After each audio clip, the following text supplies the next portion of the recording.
My father passed away a year ago. My mother used to be really depressed and couldn't be left alone. But lately she started to laugh more and is gradually showing signs of recovery. My spouse took independent action, which caused a lot of chaos in our home just as our family was starting to settle down. I suppose there's no issue because I've already informed your mom about my parents' leg trouble, and she stated it's okay for us to use this area. Undoubtedly, there is a problem. The Owen family is shown here. Why are you taking us out while you and your family unwind? My spouse moved his parents, who had been residing with his brother and sister-in-law, into our house for an unknown reason. My father's chamber, which had not been used in a long time, was even accessed without authorization. Our home has grown uncomfortable because of my husband, who does as he pleases, and his careless parents. My mother has been going outside more lately. This can't happen. I have to get his parents out of this place no matter what.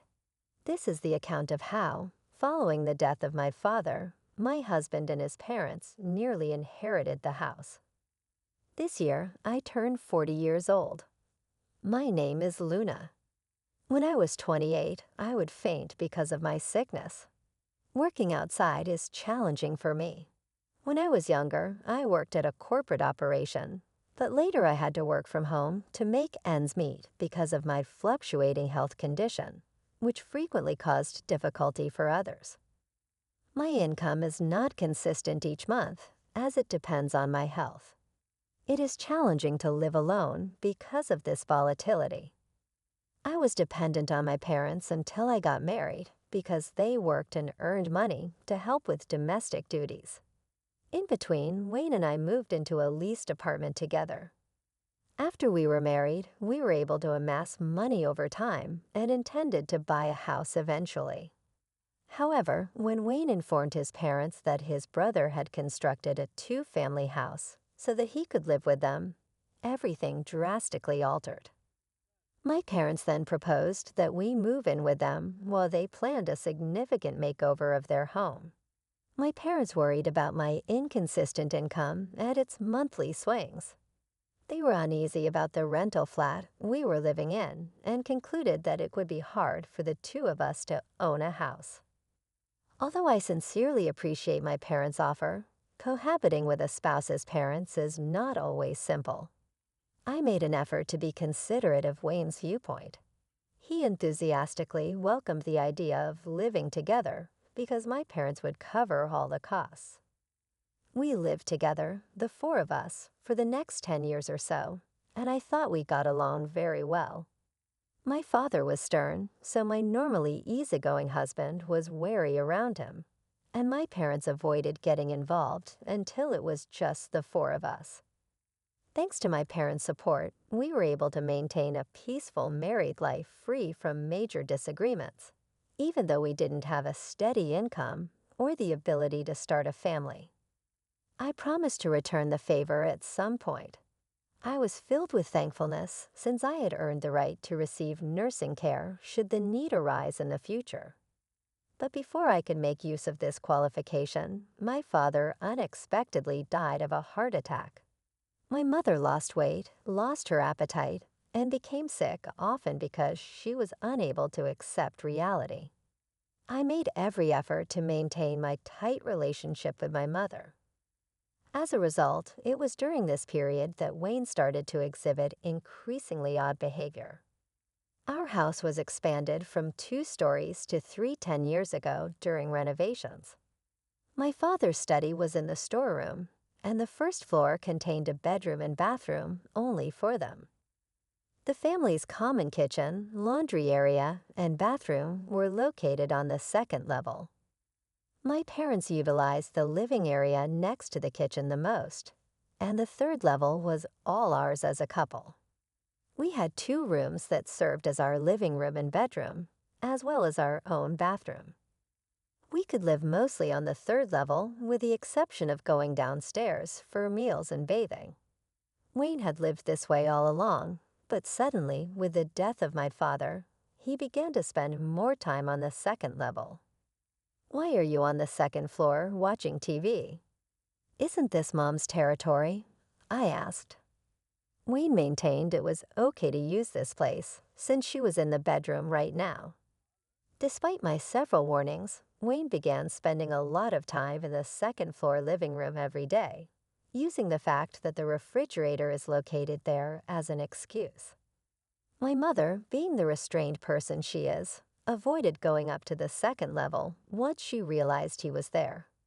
Wayne refused to accept it, even after I talked to him about it. Wayne started acting egotistically when my father passed away, and our arguments increased. We didn't talk much after we had so many arguments. 1 year after my father's death, my mother, who had been largely housebound, started venturing out more frequently, which was a relief. Then something horrible happened. One evening, my mother and I came home after shopping to discover that the first floor storeroom door was ajar. Upon peering inside, I noticed that everything that had been in my father's study was gone. An antique bed and dresser that I didn't recognize took its place.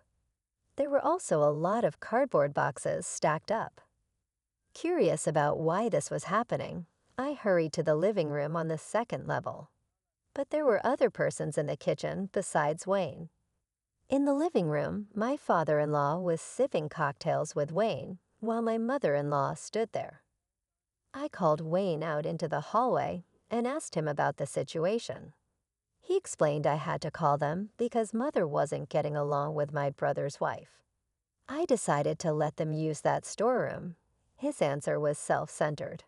Why didn't you say anything? We haven't been talking recently, and it would have ended up in a fight anyway. Wayne argued that the lack of prior consultation was because our relationship was bad. Where is Dad's stuff? You didn't throw it away, did you? I asked. Yeah, I threw it away. Keeping things that aren't used is meaningless, Wayne replied. Enraged by Wayne's actions, I yelled loud enough for his parents behind the door, and my mother downstairs to hear, please leave immediately. Put all the discarded items back where they were. Wayne dismissively brushed off the words I spoke in anger, though he said, all right. He likely wouldn't take any action. In past arguments, he always casually responded and ended the conversation. Please listen to me seriously, I said, raising my voice. I heard someone call out from behind me. Turning around, I saw my mother climbing the stairs, placing her finger to her lips. And shaking her head, she said, it's late, so they will stay here tonight. Considering my parents-in-law, even when I tried to talk to Wayne after that, he only dodged the issue, busy taking care of his parents and not facing it head-on. The next morning, the drunken Wayne slept in the living room on the second floor. The table was cluttered with used dishes, and my irritation only grew. Unable to bring myself to start the laundry, I was startled when clothes were thrown at me. Luna, you're commendable for doing your parents' laundry too, my mother-in-law said. Even though it's a two-family house, she only does her own laundry without asking me whether I could do theirs. She began complaining about her daughter-in-law. Do they really plan to live here? This is my family home, built by us, the Owen family. After my mother-in-law left the room, I tried to wake Wayne, who was sleeping in the living room. However, he only groaned and didn't wake up easily. Unable to stand it any longer, I went back to my room on the third floor and contacted my brother-in-law. Yes, I've heard about it from Wayne, he said. What do you mean you've heard? I haven't been explained anything. This is the Owen house. It's not appropriate for the Hanson family to live here. Brother, please help. I panicked. If I don't kick them out soon, they'll probably stay forever. I asked for help, but my brother-in-law simply replied, talk to Wayne. But it seems the situation between Anna and Mother is beyond repair, and she herself doesn't want to live here. That can't be. I'm sorry, but please try to handle it. Wait just a minute. Even as I insisted it was my parents' house, I was ignored, and the conversation was unilateral. The call cut off. Troubled, I went back to the second floor to Wayne. "Mom, my mother had just woken up and was tidying up the mess in the living room. I'll take care of this, so why don't you go wash up and refresh yourself?" Originally, I had intended for Wayne to clean up, but ultimately I ended up dealing with it. After sending my mother to the washroom, I started doing the dishes. Suddenly, Wayne woke up and began rummaging through the refrigerator. "Did you really throw away my father's belongings?" I asked, washing my hands. "Yes, I threw them away," Wayne replied. "You did this without consulting our family at all. Are you aware of that? It's really selfish." "Well, there's no need to keep things that aren't used," Wayne said. Was this a difference in values, or was his relationship with my father just formal? My mother and I had wanted to keep my father's belongings as they were for at least a while, but Wayne had disposed of them easily. No matter how much I explained, it seemed he would not understand. I was almost giving up on getting Wayne to understand. Thinking of my mother's sadness weighed heavily on me. I can't continue living with someone who throws away others' belongings without permission. I need to think about the future. Despite warning him about the future, Wayne remained silent with a sullen face. "By the way, I contacted Ed, your brother, earlier." "What? Why?" I asked. "I asked him to come pick them up. I told him we can't live together because this is my parents' house." "Listen to me." I relayed the conversation with his brother, but Wayne frowned and yelled, "Don't belittle my parents. They have nowhere to return." "There's no such thing as having nowhere to return. They can go back to your brother's house, but they can't go back there. Then they should rent somewhere else to live. This is our parents' house." The argument continued, and Wayne cut off the conversation and left without listening to the rest of what I had to say. As he left, he said, "Always about your parents' house, your parents' house. This is also my house." Indeed, this house is also a home to Wayne. By continuously emphasizing that it's our parents' house, I might be making him feel uncomfortable. However, my parents never accepted money from us, even when we tried to contribute monthly. "You will eventually support this house on your own," she said. With this statement, we were essentially directed to save money. Considering how much she has thought about this, I wanted my mother to be the top priority. I hoped he would refrain from taking unilateral actions just because it's our house. I struggled to figure out how to make him understand. While I was agonizing over my feelings toward Wayne, my mother returned to the second-floor living room. She had probably heard our conversation on the stairs. My mother spoke to me. "If they can't find a place to go, it's okay for them to stay here until they do. Your parents-in-law are also part of your family, Luna." "See, your mother understands too," Wayne said, empowered by her words. I was irritated by his manner of speaking, but acquiesced to my mother's suggestion. "Please find a new home." "Okay, all right," I said. No matter how many times I asked, Wayne's responses remained vague. I was worried whether he'd really look for a new place, but I needed to make sure this one thing was upheld. Then 3 days later, something happened. I couldn't hide my joy during the phone call. I had almost given up thinking the items were discarded, but I was delighted when I contacted a junk removal service and confirmed that my father's belongings were still intact. After hanging up, I immediately contacted a storage facility I had been researching. I arranged to store my father's belongings there during my parents-in-law's stay, as they might get thrown out again if left at home. Before leaving, I stopped by my mother's room on the first floor, but she wasn't there. I wanted to tell her about the safely stored items, but I couldn't find her anywhere. So I went to the living room on the second floor. "Oh, Luna," my tipsy mother-in-law greeted me with a smile. Despite it being early, she was already heavily intoxicated. "Are you going out?" Wayne's still at work. The clothes were strewn around the living room. The usually tidy second floor space was now cluttered with empty cans and dishes. I had repeatedly told my parents-in-law to use the third floor living room, but they remained on the second floor. Today, I couldn't sense any intention from them to look for a new residence as promised. I called Wayne into the hallway to talk. "Why won't your parents go up to the third floor?" "They say their legs hurt." "But Mama's on the second floor." "Their legs hurt, so it's even more difficult for them to go up to the third floor," Wayne explained. "It would be resolved if your mother would go up to the third floor instead." No matter how much I complained, Wayne always seemed to override my opinions. Exhausted from the busy and contentious environment, I changed the subject to ask about my mother's whereabouts. "She went to a net cafe," Wayne said. I was surprised by his answer. "Yes, with a friend." "Your mom is really youthful. She handles the computer just fine and might come back late tonight." Wayne seemed impressed by my mother's youth, but I couldn't imagine her spending time in a net cafe. It wasn't strange since she frequently uses computers, but why would she go to a net cafe? Then it hit me. My mother usually uses the desktop computer on the second floor since it's not portable. She might be feeling inconvenienced. "Hey, can we let my mom use the second floor?" The second floor has the computer.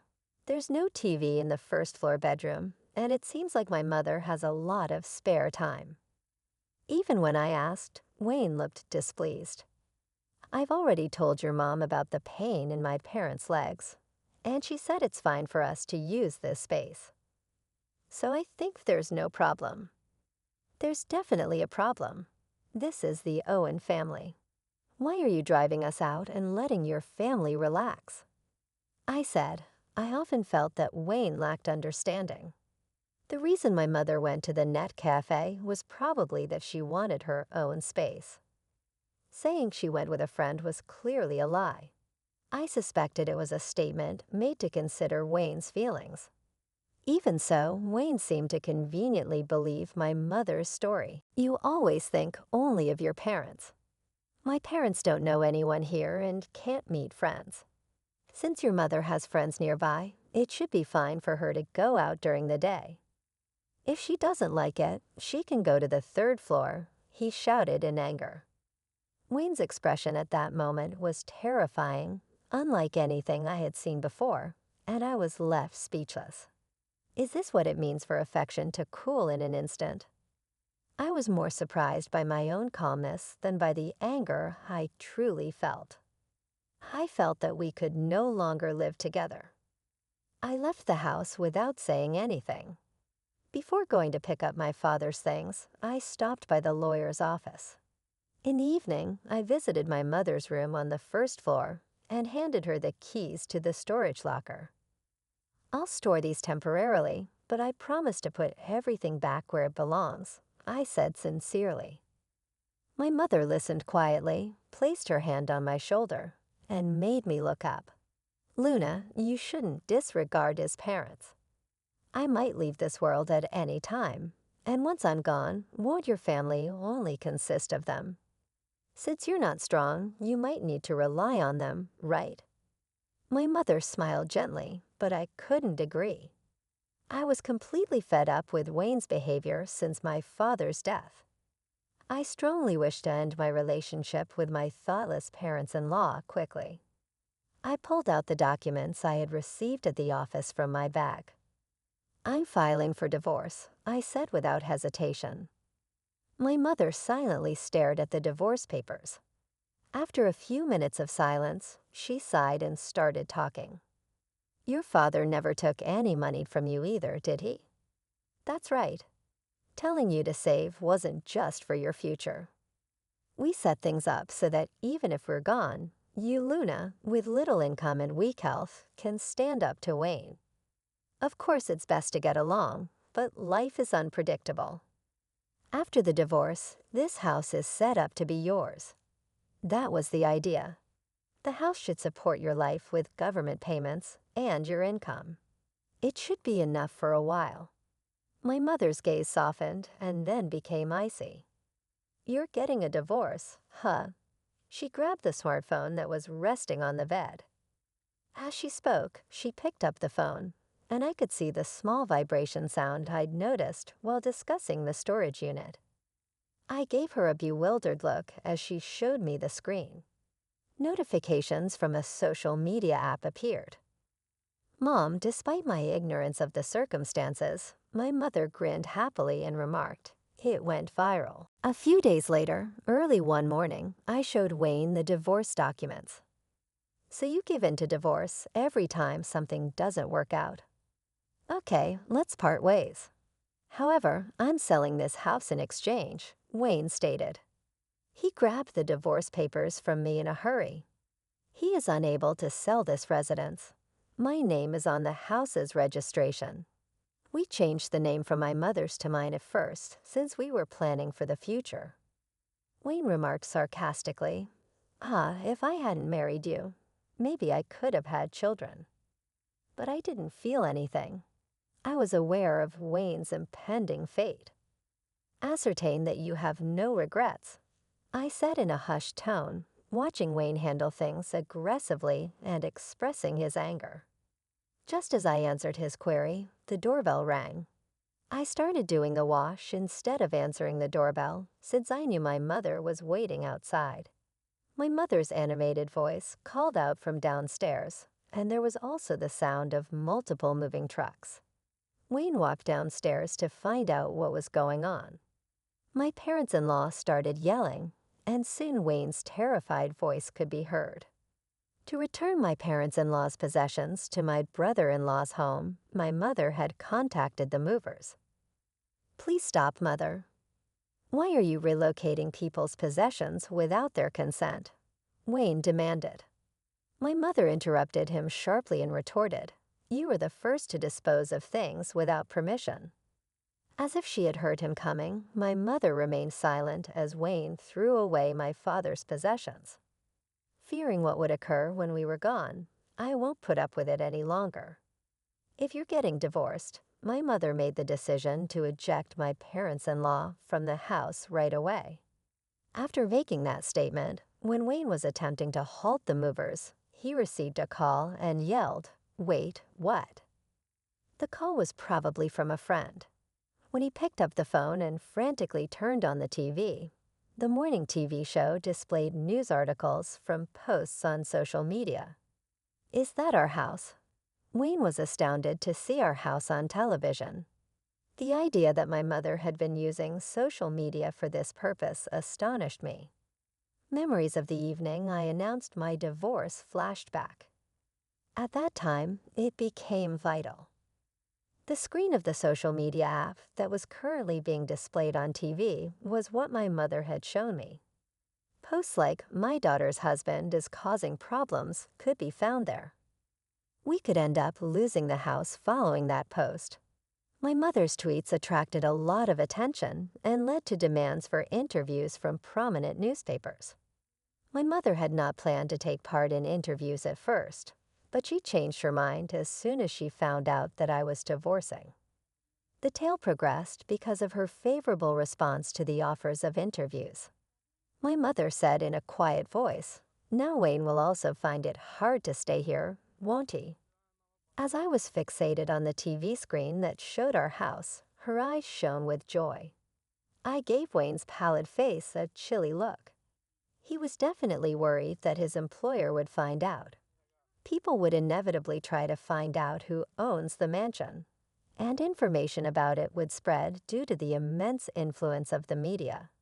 Wayne, my in-laws, and our family eventually appeared in a number of widely shared online photos. Forced into a last-minute decision, Wayne quickly filed for divorce, packed up his things, and left the house. Peace eventually returned to our home as a result. I was happy that I was able to securely put my father's possessions back in the storeroom. At the moment, my mother and I coexist amicably. However, the day may come when I'm left here by myself. Nevertheless, I am resolved to treasure this home and will always be grateful to my parents.